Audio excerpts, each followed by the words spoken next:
Hi there, my name is Ron Rogers, and this presentation is titled How Not to Make Money with a Rehab.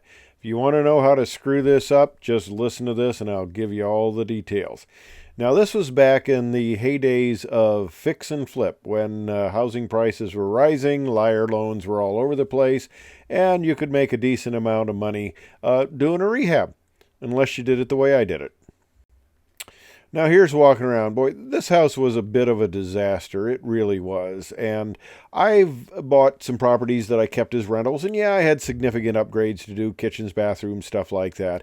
But this one, and you'll see when I get to those pictures, this one was indeed a disaster. Now, this is actually after I'd cleaned up the back. He had put some sort of sunroom back here, blocked out the rear windows and stuff, and it's got the power meter on there. Okay, that's kind of cool because I'll tell you about the power meter in a second. Yeah, this is the setup where he put this little outdoor sunroom.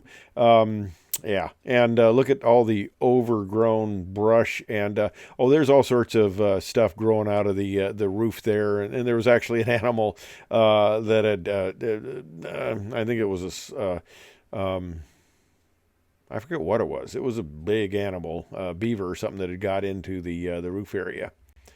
It was interesting when I got to the power meter here. It was closed off. What they had done was, I guess, there's a lot of things they did wrong, and I'll tell you about that in a second. But what they did was they didn't pay their electric bill, so the power company comes out and they pull the meter. Well, you'd think that would deter most people. Oh, not these people who were in this house before. They put little copper strips in there where the power meter had been, and voila, power's back on.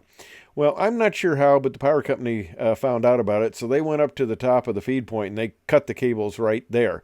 Well, when I bought this house, it was probably 6 weeks before I could get the power reestablished, and that was before I had a generator that I could use, so I was doing a lot of work in the dark. Now, here's the house, and the nice thing about this house is you could stand here in the living room and you could look up through the bathroom into the bedrooms. You could actually move around the living room and look into essentially any part of the house. What had happened? What had happened was they had a dryer fire. And it had been being rented, and the landlord was a distant landlord, and I talk about all the joys of being a distant landlord, but it was a distant landlord, and he didn't really know what was going on, and there was a dryer fire, and they ended up just gutting the whole inside. The owner collected the insurance money, and the renter says, well, I'll tell you what, I'm pretty handy, and you hand over the $80,000 or so check from the insurance company, and I'll fix up the inside for you, and it'll be good as new. Okay, fine. Well, that goes on a little bit. Basically, all he does is clears out the debris and then kind of hightails it. And the owner can't get in contact with him. The guy cashed the $80,000 check, and he seems to be gone. He just disappeared. So he decides, well, hopefully the guy, fixed up the house and it's nice and I can sell it now. So he comes up there, he opens the door, and he sees this, and he just freaks. So he says, okay, he gets a realtor, and he says, I'm going to get rid of this thing. This is just a disaster. And here's the inside of the living room. You're looking over towards the nice little window there in kind of a little bit of a dining room. And here, standing in the living room, you're looking towards the kitchen on the left, and they had added a little room on there at the right, and that door goes out there. They had provided no heat, and we're in Illinois, and today the temperature is really warm. It's back up to zero. It had been like minus 20 with the cold wave. And you notice, of course, the ceiling's gone. I've, at this point, put a few can lights in. And there's the fire damage downstairs. The realtor, I'll show you a picture of her in a second. She went downstairs once and she wouldn't go down anymore. But that's the fire damage. And I'm redoing some of the wiring there, and I had to clean all this burnt wood up. And there she is in the garage looking things over. The garage wasn't too bad. It was a mess, but it wasn't in bad condition. Here's down at the laundry room. The furnace was inoperable and just kind of torn apart. Here's actually in the basement area, and looking up at the fire damage. That's the last time she said I'm going down the basement, because she said I'm not going down there anymore. Things were hanging and you'd run into them even with a flashlight. Of course, here's the electrical panel. Yeah, isn't that beautiful? All the circuit breakers had just been pulled out. I had no idea what circuit went where.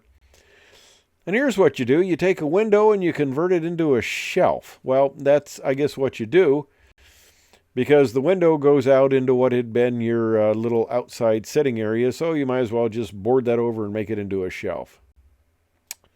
Well, I took care of that. I replaced all the windows in the place. And it actually was starting to look pretty nice. This was the basement area, family room basement area that had been burnt and just didn't look very nice.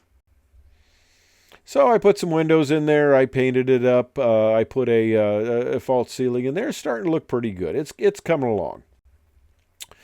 And here's the kitchen area with the just beautiful pink window there, and a kitchen that was just kind of a disaster.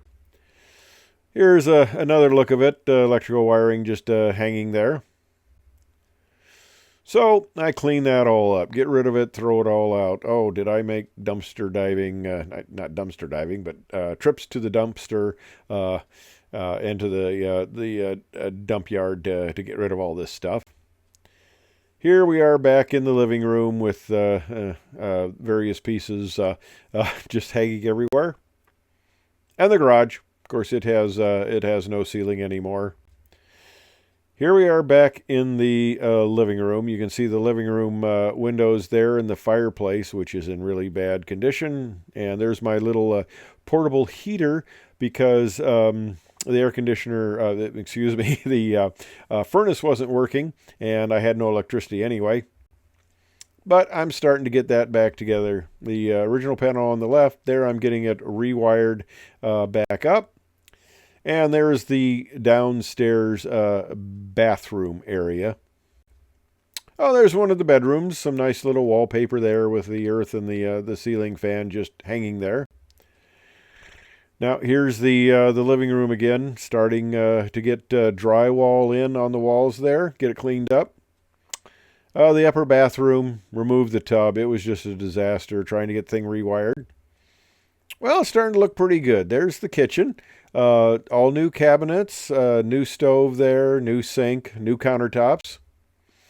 There it is again. That's actually the little listing sheet there as I put it back on the market. You can see it's nicely painted.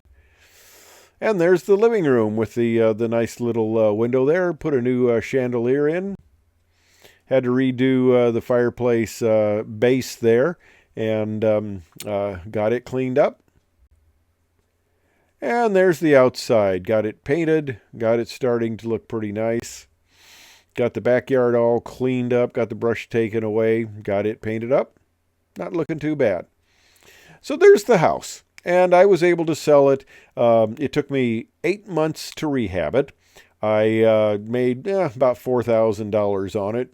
Not worth 8 months of work, let me tell you, because I was up there every day. I was an airline pilot at the time, so I did this all on my days off. So the lesson to learn was, first of all, this house was a little bit too much of a disaster, and if you're going to approach a project like this, you need to really do it as a team.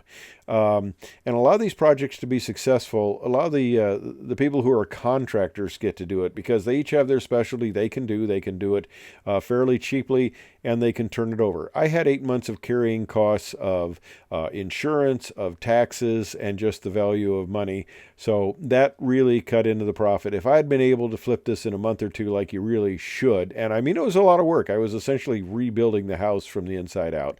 But if I'd have done it properly, I would have done it quickly. I would have done it with help. But this was such kind of a disaster that I said, I'm not touching this again. I did minor ones, kept them as rentals, but I was not going to go in the rehab business. That was just not my forte. So anyway, I hope you enjoyed this tale of woe somewhat, and thanks for tuning in. Hope you enjoyed it.